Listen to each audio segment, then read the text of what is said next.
Ladies and gentlemen, the program will begin shortly.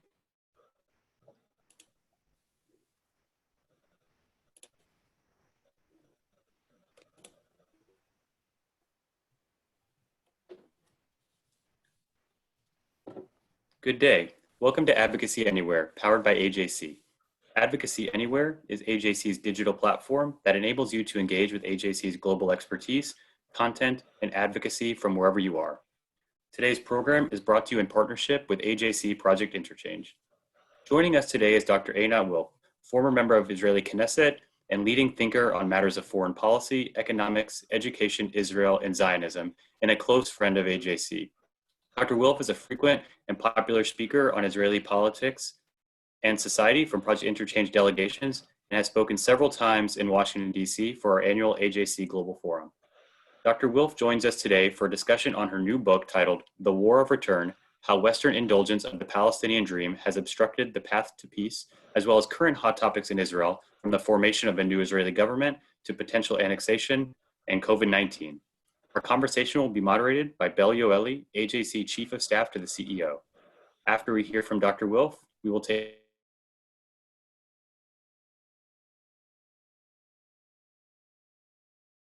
a feature in Zoom. Bel, Dr. Wilf, you have the floor. Thank you so much, Daniel. Welcome to our viewers, and of course, welcome Einat. As Daniel said, you're a longtime friend of AJC, and we're so delighted to have you with us. I have to start out by saying that today is May 14th, which is the secular day of Israel's Independence Day. So first of all, happy Independence Day to Israel. I cannot think of a more appropriate day to be having this conversation with you, Einat, to talk about your new book, which gets into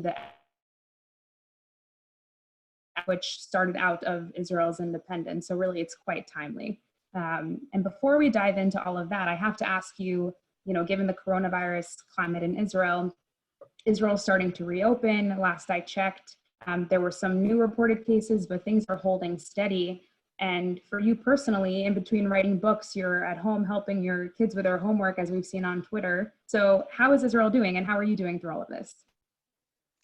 So thank you. It's a pleasure to be here. Actually, happily, Israel, by and large, weathered the virus very well. People did mobilize, stick to the rules, and we're opening up. We're opening up actually fairly quickly. Schools started to reopen, shops opened, including malls. We're still waiting for the beach to reopen. That's pretty much the thing we're all waiting for. But it looks that it was generally well managed. We were prepared ahead of time, and we managed to weather it with relatively few losses. And I found myself enjoying homeschooling my kids for about 8 weeks. So that was a completely unexpected delight. And now things are beginning to go back to normal. Well, I'm so glad to hear that things are going back to normal, and I hope we follow soon. So, speaking of books and things getting back to normal, let's talk about your day-to-day normal life now in terms of your work and dive right in. So we're all excited about your new book, and Daniel mentioned the title, The War of Return: How Western Indulgence of the Palestinian Dream Has Obstructed the Path to Peace, co-authored with Adi Schwartz. What is the central argument of the book? So the background for writing the book, for why I've decided to devote, by now I think it's over a decade to this issue, is that when I grew up in Israel, in Jerusalem, I was very much part of the political left. I was part of the Labor Party. I worked with Yossi Beilin, the architect of the Oslo Accords. I worked with Shimon Peres. When I did become a member of Knesset, it was on behalf of the Labor Party. And I was very much part of the Labor Party ideology and politics, which throughout the 80s and 90s was especially associated with one single idea. The idea was that peace is possible and that the path to peace is actually quite simple. The formula was very elegant. It basically said land for peace. Very simple. all Israel had to do was hand over the land which it acquired as a result of the 1967 Six-Day War. We're talking about the Sinai Peninsula in the south, the Golan Heights in the north, and the West Bank and the Gaza Strip in the center. All Israel has to do is hand over this land or part of it to its neighbors, and in return, it should expect to get peace. Now, for a while, this seemed to be really the formula forward. It seemed to have worked with Egypt. When President Sadat spoke of peace in the Israeli Knesset in '77, only 4 years after the Yom Kippur War, within 2 years in Camp David, we negotiate a handing over fully of the entire Sinai Peninsula to the last square inch. So land for peace. I think we can have one day perhaps an interesting discussion of whether what we have with Egypt today should properly be called peace. But at the time, that was the feeling. We handed over land, we got peace. The 1990s swept us all, I think, almost all of us, in a euphoria that was the euphoria of much of the world at the time, the end of history. And part of it was that we are going to now negotiate peace with all our neighbors based on the land for peace formula. We're going to negotiate with Syria over the Golan Heights. We signed a peace agreement with Jordan when Jordan gave up its claim to the West Bank. And of course, to top it off, we negotiated with the Palestinians, with the PLO, over the future of the West Bank and Gaza. And this culminates in the year 2000. Ehud Barak, with whom I've also worked in the Knesset, as the head of the Israeli peace camp, the Israeli Labor Party, goes to Camp David, again, repeating the symbolism of the negotiations, puts on the old proposal that checked all the boxes of what everyone told us was necessary to make peace and what the Palestinians wanted.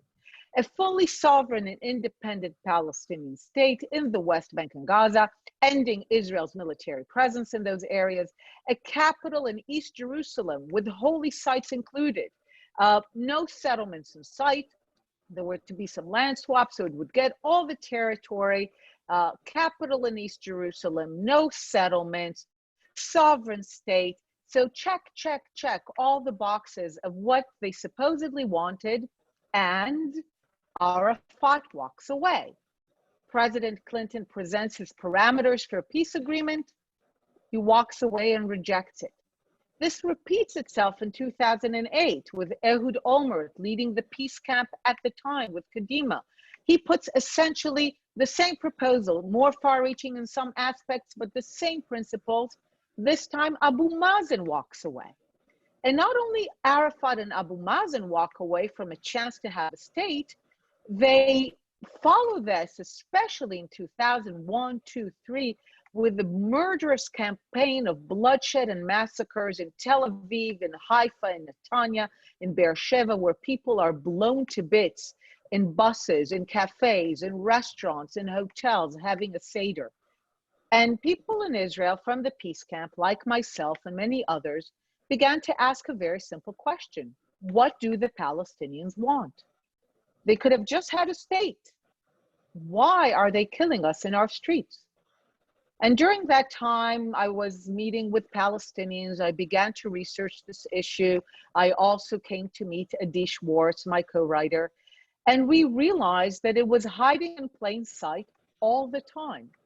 The Palestinians always prized one thing above others, and it was this thing that they call the right of return.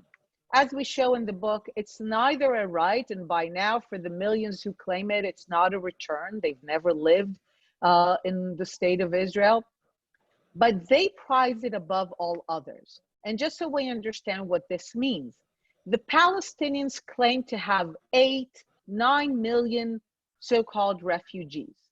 UNRWA, the UN agency established to sustain this vision, registers 5.5 million. Whether you claim 5.5 million or 8 million, you're talking about millions of Arab Palestinians who claim to have a superior right that overrides Israeli sovereignty to settle inside Israel. And the numbers are such, of course, that it would make the Jews in Israel a minority in an Arab country. And that, of course, is the idea. But would we realize that it is their purpose. Since 1948, it's always been their purpose. And they did, if having a state in the West Bank and Gaza meant that they would have to sign an agreement that would foreclose the idea, the opportunity to have this return into the sovereign state of Israel, then they don't want that state. And this is what led us to write the book, because this is a book still by peacemakers, by people who believe that if we are to achieve peace, we need to get the history straight, we need to understand the true situation, and we need to focus on what really matters rather than much of what we've been doing in the last 20, 30 years, which was focusing on the things that don't matter.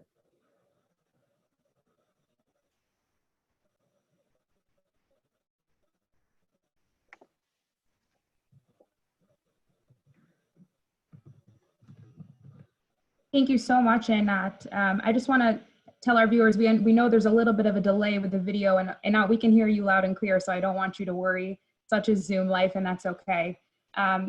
It's interesting because obviously the central part of your book is this right of return, this focus on right of return as a main obstacle. But it seems like what we often hear, the most often heard arguments are the settlements in the West Bank, or the question of Jerusalem are pointed to as the main obstacles to peace. Why is it that right of return is so often left out of the conversation? So I think it's a variety of reasons. Settlements are visible, it's understandable, and it's something that is easily presented. Even though I can share with you personally, I'm no fan of Israeli settlements. I wish they had never been built. I don't think it's the best use of our resources, but I can also easily explain that they are not the reason that we don't have peace. It's actually quite simple, and it's empirical proof. Between 1948 and 1967, there are no settlements, right? The West Bank is annexed to Jordan. The Gaza Strip is under the control of the Egyptian military. There are no settlements in the territories, and yet the Arab world and the Arab refugees are adamant in their rejection of Israel and their desire to have another war. So that's not the issue. As I mentioned, in the two proposals by Ehud Barak and Ehud Olmert in 2000 and 2008, the Palestinians were to have a state with no settlements in sight. Israel was going to take away many of them, or was going to exchange land for some of them. But the Palestinians would have had a settlement-free state, and yet they still walked away. So that's not the reason that we don't have peace. As I mentioned with Egypt, Israel has shown itself perfectly capable of dismantling settlements. We did that in the Sinai, we did it in Gaza, we did it in northern Samaria. So granted, I think it's stupid to build them and then dismantle them. But again, we've shown ourselves capable of taking action for peace, and sometimes, as in the case of Gaza, for much, much less than that. So we can see that that's not the reason why we don't have peace. And again, I'm no supporter of this project, but it's visible, it's easy. And also what we've learned, especially in the 1980s, and it's something that we document in the book, until the late 1980s, the Palestinians speak clearly and freely about their desire to liberate Palestine from the river to the sea. The Palestine Liberation Organization is, of course, established in '64. Which Palestine do they want to liberate? Of course, it's the state of Israel. It's not the territories. They speak about it very freely, very clearly, their desire to annihilate Israel, their desire to have the Jews become unsovereign. But as soon as they lose the support of the Soviet Union in the late 80s, they are forced to move to the West to get support. And what they do when they move to appeal to the West is that they don't change the goal, and that's what we show in the book, but they do change the language. So one of the things that's very clear is that in appealing to the West, if they show themselves to be clearly demanding the annihilation of Israel, Palestine from the river to the sea, they're not likely to get a lot of sympathy and a lot of support. So they're downplaying the idea of return without ever giving up on it. We document in the book how they changed the language, but never the goal. And they highlight other things that are easier to show: the settlements, Israel's military presence, and that becomes the focus. The Palestinians are smart enough to know that if they will put the right of return front and center, they will lose much of their support. I know that there are some people that do want to see Israel disappear, but most people, I think, in the West don't. And if they would truly think that the Palestinians want Israel to disappear and that this is the purpose of their insistence on return, they're not likely to give the kind of support that the Palestinians now enjoy. And that has shifted the focus. And that's what we hope our book will do, is to shift the focus back to where it belongs. I have to mention one more thing here. As the book came out, there was a very angry review by a Palestinian of the book, appeared in several pro-Palestinian sites. And what I loved about that very angry review is that it couldn't help but actually confirm the main thesis of the book. If anything, the reviewer was angry about our claim that the right of return was hiding under the radar or flying on the radar. He basically says that our thesis is the sun rises in the east. His basic claim was, duh, of course this is what we want. How could you have ever thought differently? So one of the things that's always interesting about how Palestinians respond to this book and to our thesis is that no Palestinian ever comes out to say, that's not a big issue. I mean, we don't even claim a right of return. We know it's a charade. No, they actually dig deeper and say, it's our right, it belongs to us, of course, the sun rises in the east. So I think what's interesting in the book is we're actually bringing it to where the Palestinians really are. Right, that's so interesting to see how the arguments have evolved over time. Can you speak a little bit about UNRWA? And for those who don't know, this is the agency responsible for handling Palestinian refugees and other refugee populations. And it's gained a lot of controversy over the years. How is the UN's handling of Palestinian refugees different from its treatment of other refugee populations? And why have they stirred up so much controversy? So to give a little bit of background on the whole refugee issue, the entire 20th century could be described as a transition from empire to nation state. We begin the 20th century when much of the world is divided between empires. We end the 20th century when much of the world is divided into nation states.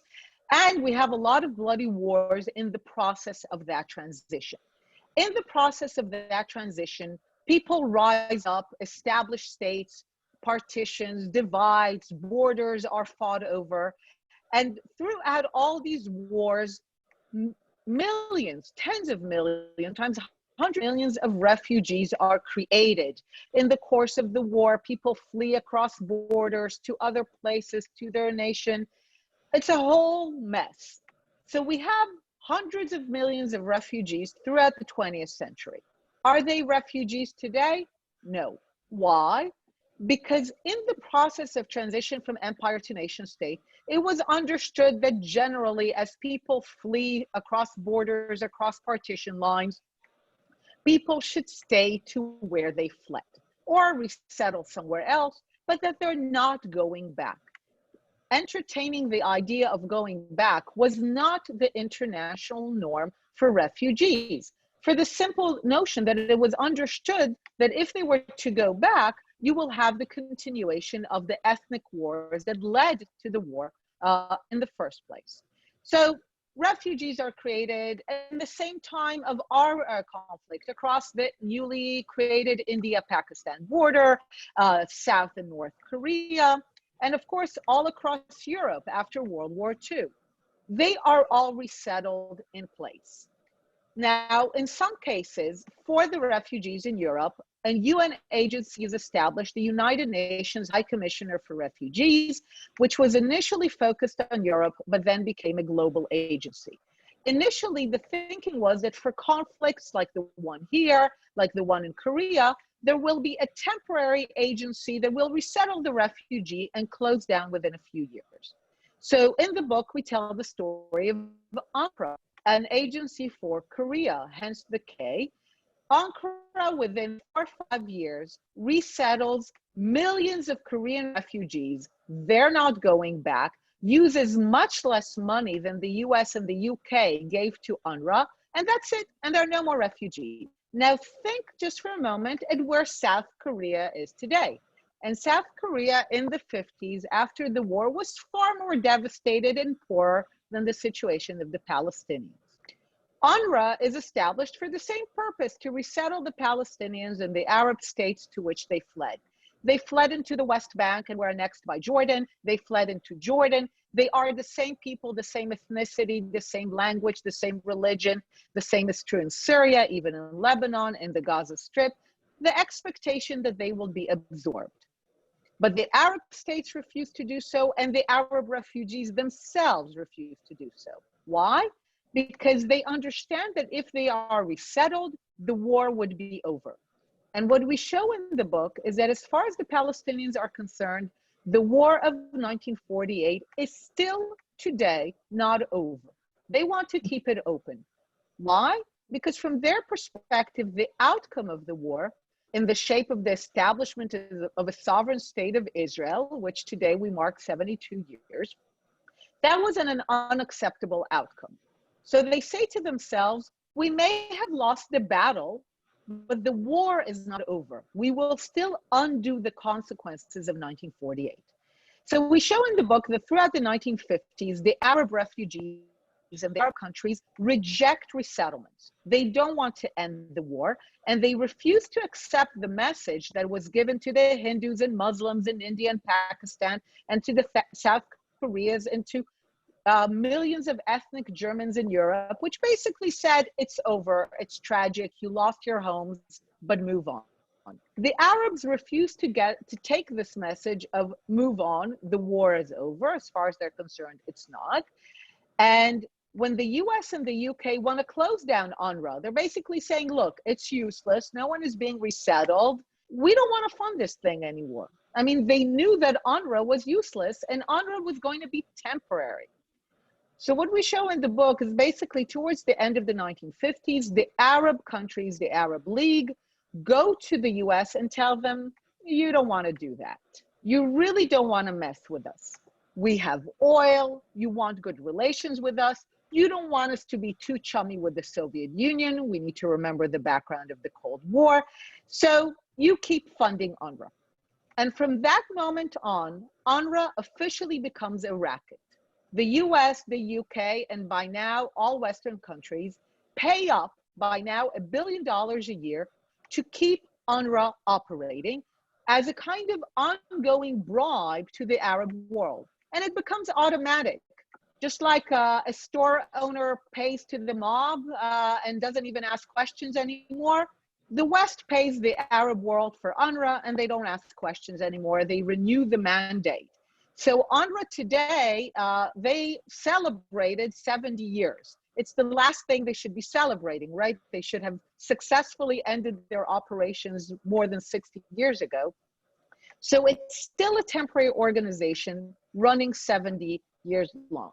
And because it's a temporary organization that was excluded from the UNHCR mandate for refugees, from all the standards of the international community for treating refugees, it has a whole score of absurdities. So for example, 2.2 million of the refugees that UNRWA registers, 40%, they live in Jordan and they're citizens of Jordan, and they were born and lived all their lives as citizens of Jordan, but they're considered refugees from Palestine. Nowhere in the world is someone who's born as a citizen of a state, never displaced by war, continues to be a citizen of that state, is magically a refugee from a third state. Another 40%, another 2.2 million live in the West Bank and Gaza. So whatever your view is, by their view, they live in Palestine. So we have people born in Ramallah, second, third, fourth, fifth generation, born in Gaza. So they were born and living in Palestine all their lives. never displaced by war, and they are considered refugees from Palestine. Now, if you live in Ramallah and you were born there and you were never displaced by war, how are you a refugee from Palestine? The Arabs know the answer: Palestine from the river to the sea. The question is, why does the West pay for that? Another great example that we show for the absurdities and not just the generation after generation that automatically happens, the fact that UNRWA refuses to resettle refugees, it doesn't even track them. So UNRWA registers 1 million refugees in Syria and Lebanon, 500,000 in each country. We know for a fact, as a result of the Lebanese census and other data, that most of them have long left the country. UNRWA still has them on their books.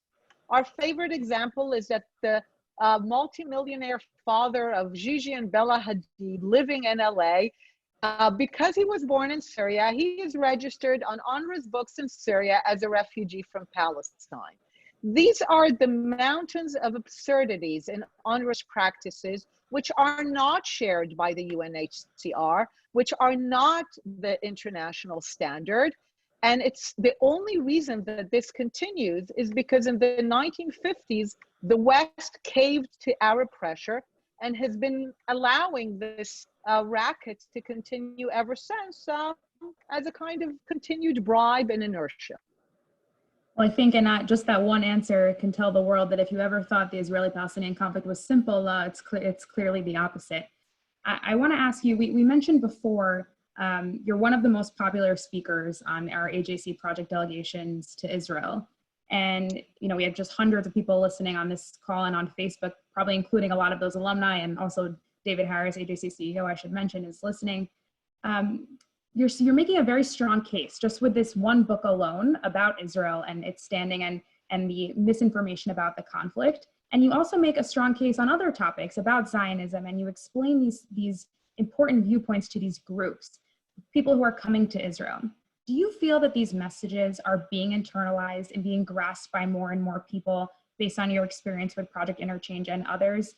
Do you feel like Israel is starting to make progress in the very arguments, or counter arguments, I should say, versus what is normally viewed by the world when it comes to Israel?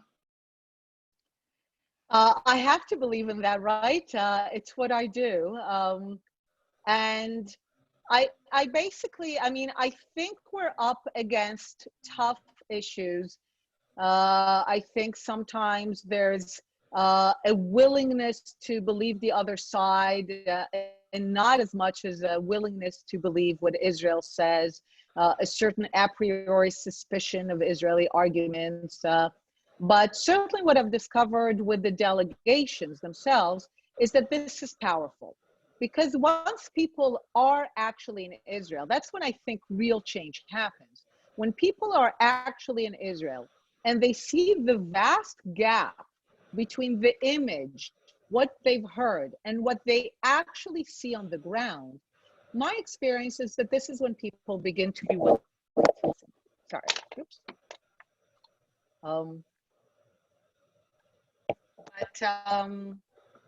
But I do think that it's still an uphill battle, certainly on the topic that I mentioned. Adi and I meet often with European diplomats, journalists. We leave those meetings sometimes thinking, my God, we have to undo 70 years of a mountain of lies that has been erected. So it's not just about making a simple argument or a compelling argument.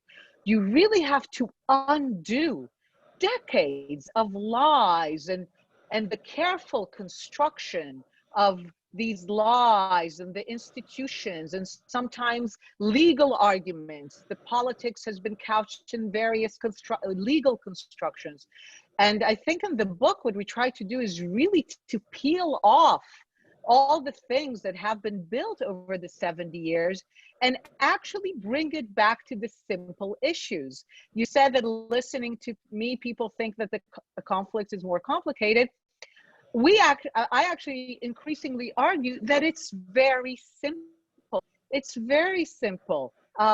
You have one group here, the Jewish people, who recognizing their status as an ethnic ethnic, national, sometimes religious minority in the region is repeatedly willing to compromise. And you have the far larger group, the Arab world, the Islamic world, who, recognizing their superior dominant position in the region, don't understand why they need to compromise. And that at the end of the day, this has been the story. And this is also why we chart a path to peace for the future. We say at the end of the day, there is a path to peace. Sometimes people read our book and they say, well, it's a little depressing because as long as it's about the settlements and borders, you know, these things can be negotiated. But if the Palestinians want Palestine from the river to the sea, if they are willing to bargain away a state in order to keep this idea of return, then what hope is there for peace? Israel will not commit suicide. But this is where we do have hope, because we've looked at other refugee populations, we've looked at other conflicts, and what we've seen is when other refugee populations were not indulged in their vision. We tell in the book the story of the over 12 million Germans who were brutally, by the way, expelled after they surrendered from Western Poland, from Czechoslovakia. Did anyone indulge them in their view that they're refugees, that they have a right to return? And I can assure you they wanted to return. But the world basically told them, forget about it. And after 25 years of hearing, forget about it, forget about it, forget about it, finally they had a leader, Willy Brandt, chancellor, who in 1970 signed an agreement with Poland and basically gave a speech, which we say in the book should be cut and paste to any Palestinian leader. He said to his people, it's over. Those lands are no longer ours, will never be ours. There will be no return. We need to move forward. I mean, it's an amazing speech. And we need a Palestinian leader who can give that speech. But right now, as long as the Arab world, even though a bit less so, and the West continue to indulge the Palestinians in their vision that they refugees from a war that ended more than 70 years ago, that they can return into the sovereign state of Israel and make it into an Arab state, as long as they consider this a possibility, why would they ever compromise? And this is why they walk away from every peace proposal that does not include full recognition of their so-called right of return. And I want to ask you one more question, and then we're going to turn it over to our viewers for Q&A with Daniel. So you mentioned at the beginning, you come from the Zionist left in Israel, right? Your home is the left. But, you know, this is not my opinion, but some would say, oh, I'm sure you've heard it. The arguments that you're making are right-wing arguments. And, you know, things like that. That tends to be when you make a pro-Israel position, sometimes you get hit with that. Do you feel yourself, having learned so much about the conflict and having seen, you know, even learning new arguments as your experience has evolved, has your identity shifted politically, or do you still consider yourself part of the Israeli left? So pretty much on all issues that are not the conflict, I am way out there in the left. From LGBTQ issues to legalizing marijuana to my well-publicized atheism and secularism. I'm way out there. Feminism, of course. I'm way out there in the left, the progressives, whatever you call it. But I am a Zionist, which, by the way, I, of course, consider a very liberal and progressive cause, being about the liberation of a people, and certainly, I think, one of the world's most dispossessed and trampled upon people. But in terms of my views on the conflict, I also still consider myself on the left in the sense that, and I don't know, this is perhaps also a centrist view, in my realization that the Jews are going nowhere and that the Arabs are going nowhere, and that the best way forward is for each to govern themselves in self-sustaining political entities. This is still my vision, known as the two-state solution. But I do realize now that the formula that we had to reach that vision, land for peace, we tried it. We really, really did several times. And I realized, okay, it's the wrong formula. So what I'm proposing is a different formula, but to the same end. remove the obstacle of return, the chief and primary reason we don't have peace, and then we can go back to negotiating a two-state solution. But any effort to negotiate that, well, when return is still on the table, means that every effort will fail. So in that sense, I view myself as a long-term, this is a far more difficult project. Remove the right of return from the Palestinian ethos is far harder than dismantling a settlement. Dismantling a settlement, Israel can do it in one day. Changing a people's ethos away from the idea of revenge, away from the idea that they need to correct what in their mind is a unique injustice and return is the way to correct it, that will take time. But I do believe that it's possible if it's no longer indulged. Thank you so much, Einat. We'll turn it over to Daniel now for Q&A. Thank you, Einat, and thank you, Belle. We have an incredible number of questions coming in. So let me start with two from Project Interchange supporters, one in California and one in Texas.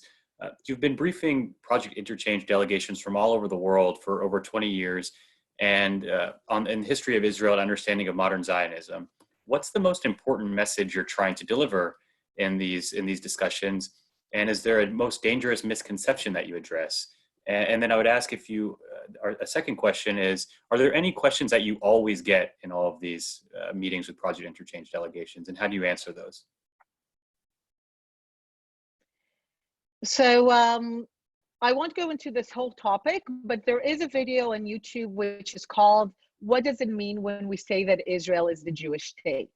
So one of my most important messages is to really give a sense of where Zionism fits into Jewish history. What does it mean to be a Jewish state?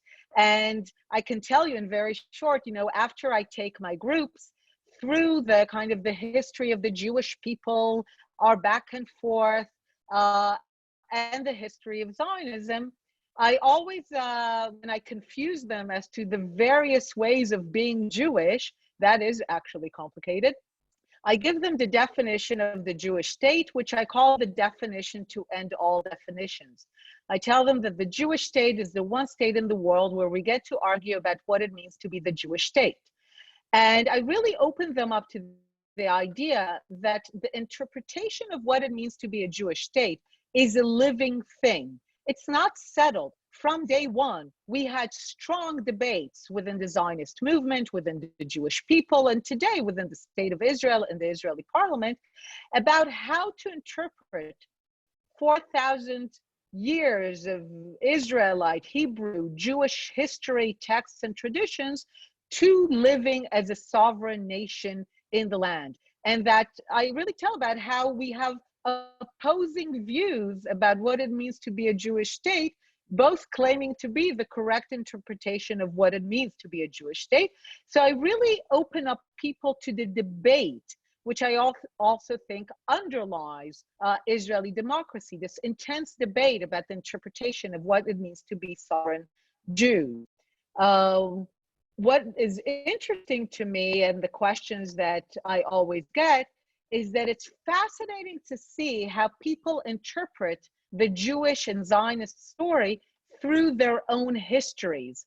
So whether I speak to groups from Japan or China or Korea or India, or with Project Interchange, they really come from Africa and Latin America and Central Europe and Eastern Europe and the West, of course.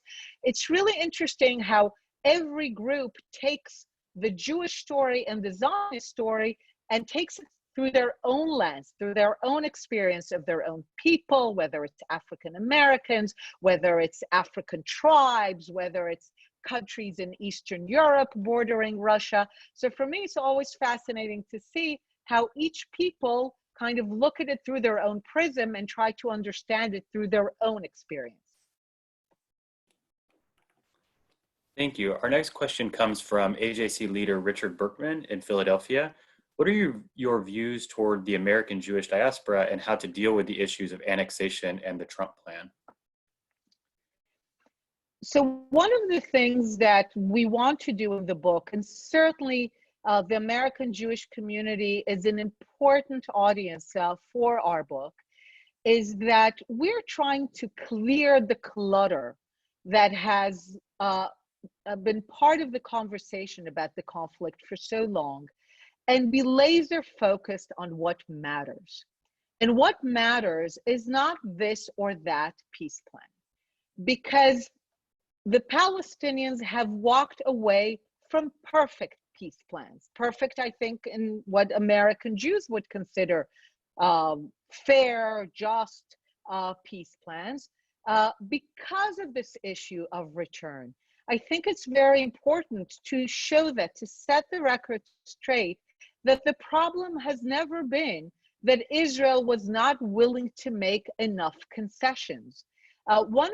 There's a tendency to look at the present and to write it back. And I think what we're doing in the book is actually writing history in the correct direction, not from the now to the back, but from the time to the present. So it's not that the Trump peace plan is the beginning moment for the conflict. What matters is the fact that at any given moment, for the Arabs and for the Palestinians in particular, return was far more important than statehood. When you understand that, I think the mind clears and the clutter disappears. So it's suddenly clear that no matter which peace plan would be placed on the table, short, of course, of an Israeli suicide peace plan, the Palestinians would walk away. I think this makes the Israeli political situation at the moment much clearer, because the Israelis today have coalesced into a massive center, which, by the way, is reflected by the government that is about to be sworn in. People who support greater Israel, full annexation, taking every inch of territory, they barely have 3 seats in parliament now, and they've gone to the opposition, by the way. People who believe in land for peace, that the problem is that Israel did not make enough concessions, that we really need to offer something better, which again, it's not clear what, they have barely 3 seats in parliament. So the vast majority of Israelis, Likud, Blue and White, Yesh Atid, Lieberman, are in this big centrist blob that has been created as a result of the Palestinian rejections of 2000, 2008, the outcome of the disengagement from Gaza, the Second Intifada. All of these experiences coalesce to create this Israeli center, which basically says, we don't want to rule over the Palestinians, but please show us how to stop doing that safely. Because we've tried doing it with the peace agreement, that didn't happen. We tried doing it with the unilateral disengagement. We're not repeating that experience. We don't want another Gaza on our border in Tel Aviv. So we're basically saying we'd love to not rule over the Palestinians, not have the military govern, but please show us how to do so safely. And this is where the Israeli center is. This is where the political map is. Netanyahu, for the last decade, has been the product of this process, in the sense that he's moved in neither direction. He's not tried to broker peace, but he's also not tried to annex. And I think that also gives you a clue as to the future. He goes with the status quo, understanding that at the moment, there's literally nowhere else to go. What we're trying to do with the book is to say, okay, we understand the present, but in order to make peace, this is why I say it's the book of peacemakers who are not pleased with the status quo, who say, okay, in order to make peace, we need to start now the process of changing the 70-year course of Western indulgence and also Arab indulgence of Palestinian dreams of return. We need to change course for that ship that has only sailed further and further away from peace, to change course towards peace by sending the message to Palestinians that the war of 1948 is over, that it's a closed file, that there's going to be no return. Then we can hope for a Palestinian Willy Brandt to emerge, who will finally come to his people and to the citizens of Israel and give the same speech Willy Brandt said, which basically says, It's over. We no longer demand your territory, not by way of return, not by any other way, and we're ready to live side by side next to you. I can assure you that at this moment, this entire Israeli political center will say, finally, we have a path to peace, and we'll take it. Just as Israel agreed to partition in 47 and 67, many other times, gave back the Sinai to Egypt, was willing to give the West Bank and Gaza to the Palestinians. If we understand that peace, true peace, is possible, you will discover there is a massive Israeli support, at least 70, 80%, for a two-state solution.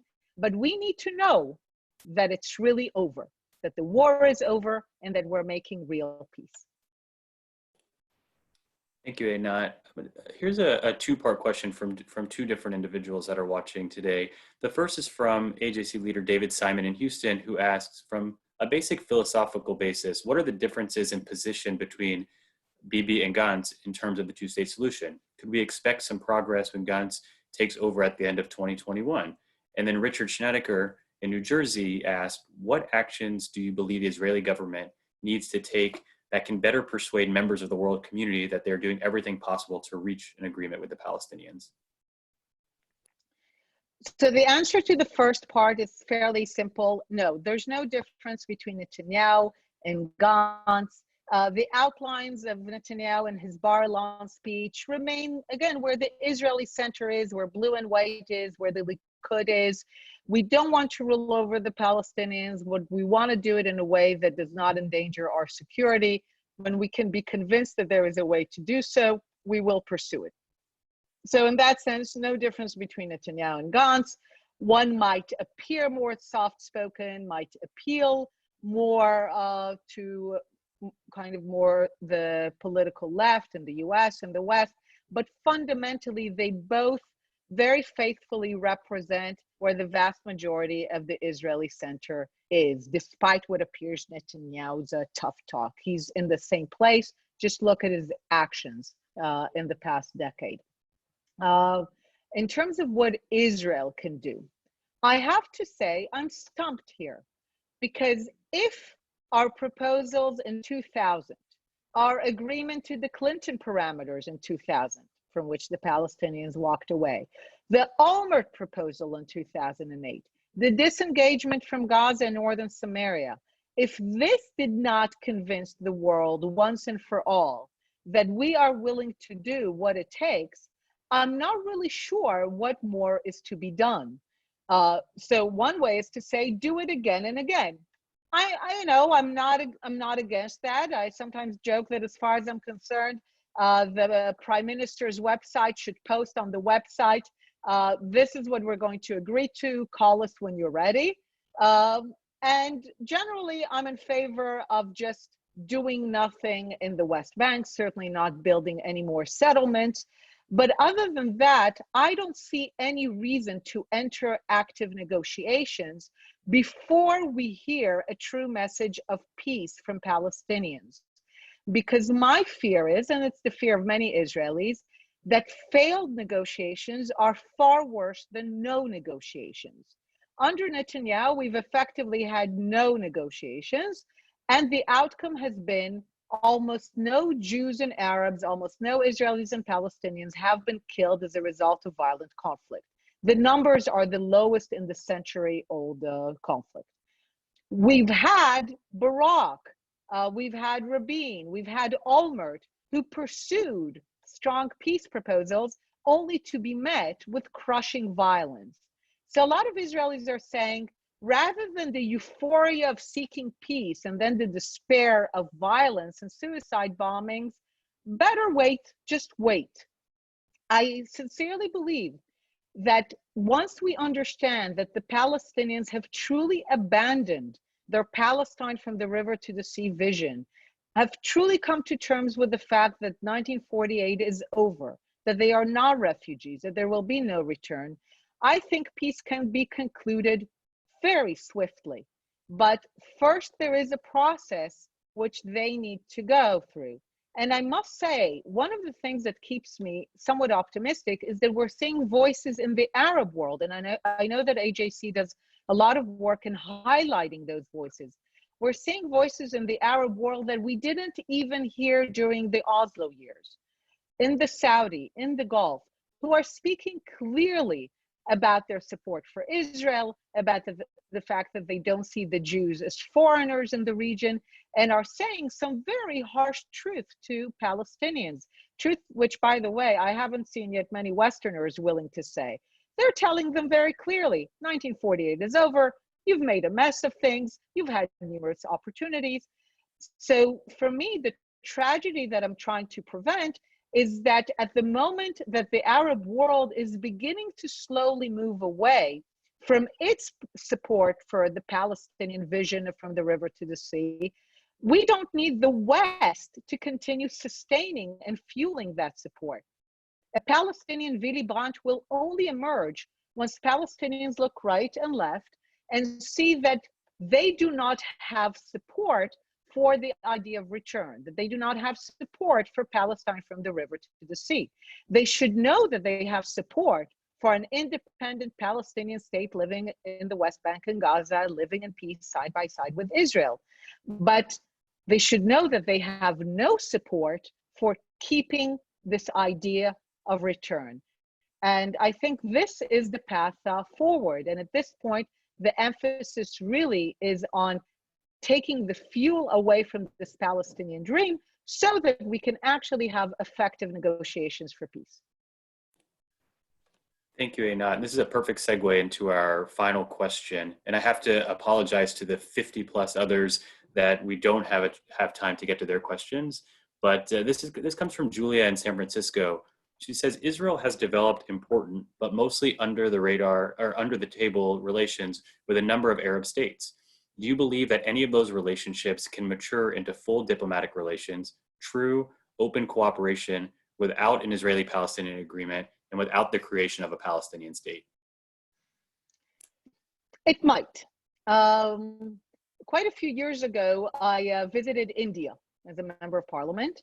And at the time, the talk was that India and Israel have the relationship, not very politically correct, but with the mistress, a very warm, close relationship, but one that you hide.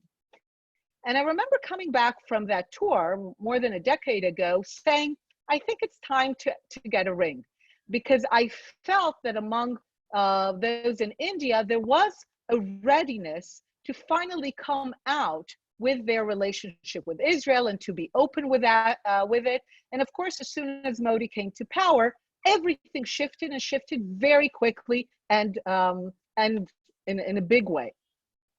So in the same way, right now, the Arab world has a very warm relationship with Israel, which is slowly becoming more and more in the open, to use the Hebrew word, yadu'im betzibur.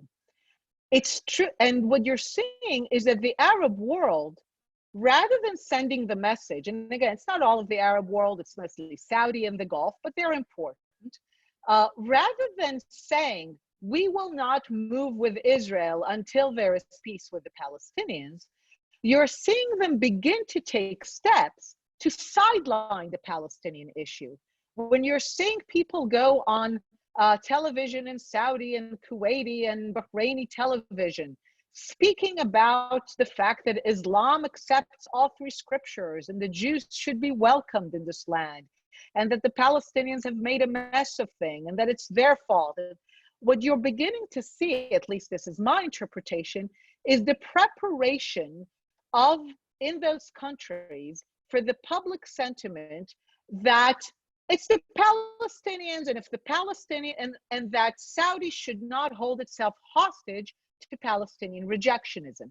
Those are the messages that you're beginning to see introduced into the public sphere.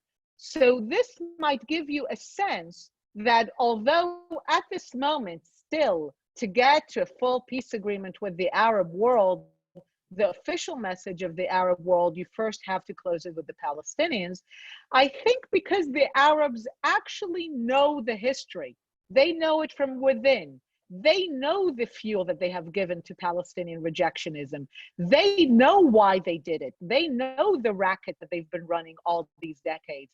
Because they know it, they're actually focusing on the key issue. They're focusing on beginning to remove the fuel and the support for this Palestinian idea, so that if in the future they decide that it's in their interest to have a warmer and more open and more official relationship with Israel, they can go to the publics and say, look, we've done for the Palestinians everything for 7 decades, but they still want to wallow in their misery and reject every reasonable plan. So, you know what? We're out of here. We're done. We're gonna go our own way. So I believe that there's the beginning of a preparation for that. Whether it will be realized or matured, we will have to see. But I do think we're seeing the beginning of the departure of what was a conception for many decades, that only once the Palestinian issue is resolved would other Arab countries agree to have official relationships with Israel. We're beginning to see the reversal of that logic, of that conception. And just as it, in India, within a decade that I observed it, we moved from unofficial to open, warm, official. It would be, of course, amazing to see, but I no longer think that it's pure fantasy. Thank you so much, Einat. And I want to close before giving it back to Daniel, just to end us and close us out. I want to go back to something you said earlier, which is that in this new book, you've given presentations with Adi, and you've come out of the conversation sometimes feeling like we have to reverse, 70 years of misinformation.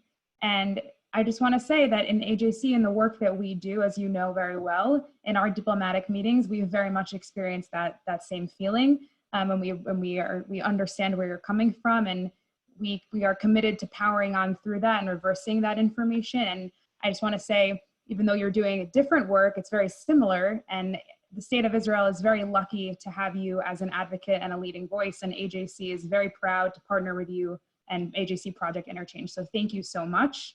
And with that, Daniel, I'll kick it back to you to close us out. Thank you. It's very kind. Thank you both for that fascinating conversation. I also want to thank AJC Project Interchange and our global audience for joining us and showing your commitment to the topics discussed here today. In these unique times, while so many of us are separated from our family and friends, AJC is still bringing us together on the issues that matter. Please consider making a donation to AJC so we can offer you more programs like this one, and so we can continue standing up for the Jewish people, for Israel, and for the values that unite us all. Visit ajc.org/donate. Our next Advocacy Anywhere program will be tomorrow, May 15th at 12 p.m. Eastern Time. Joining us will be AJC CEO David Harris to talk about the resurgence of anti-Semitism, a frontline perspective from 2000 to 2020. David was the first American Jewish leader to alert the world to the resurgence of anti-Semitism in Europe and to identify its multiple sources, and he hasn't stopped. David will discuss the global battle against anti-Semitism over the past 2 decades, especially in Europe and, more recently, in the United States, the strategies, successes, failures, and frustrations. We hope you will join us. Please stay safe and healthy, everyone. Goodbye. Goodbye.